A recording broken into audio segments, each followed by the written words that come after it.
Hello. Look at this.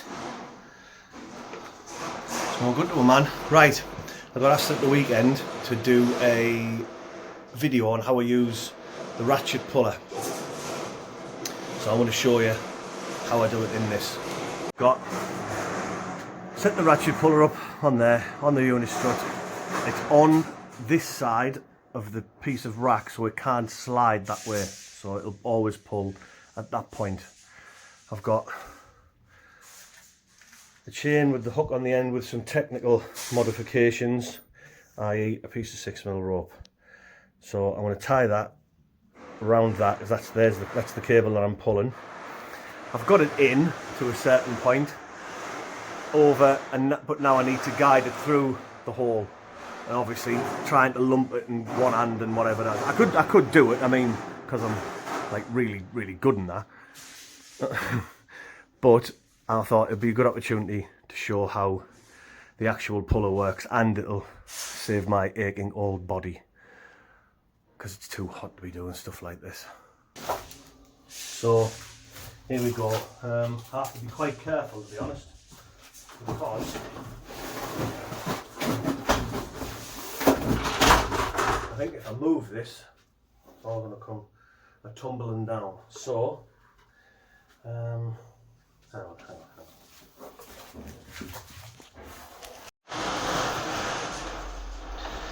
So I have to show you the actual knot. Put a bit of light on it there. Didn't make much difference, but so this is a clove hitch. Go round, underneath, round again, over the top, but keeping this area open. The rope then comes through that gap and it pulls on itself like that. And then what you do, an old rigger told me this, it's a good thing, stops the knot slipping. He said just put your lock on it, so you pull it through, and that just stops that sliding up the cable. Nice and easy. So in true DIY video and cable installation, the cable did move, banjos fell off, so I've got to get back up there and put it back on.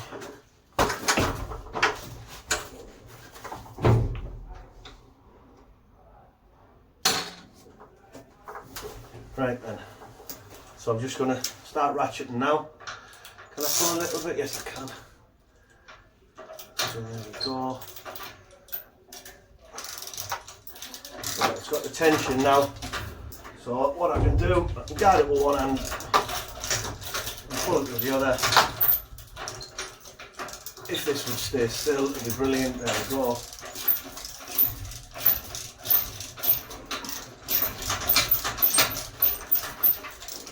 There we go. So that is now in the hole. So I'm going to ratchet a little bit more. That's taking it in nice and steady. And I know I could do it just lifting it in, but why struggle when you've got a machine to help you out?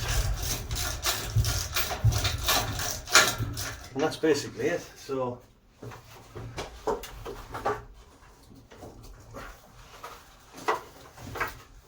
undo your hitch. Oof. Right, there we go. Undo your hitch, and then what I'm going to do is I'm just going to try and do it by hand and see if I live up to the hype. Oh, you superstar!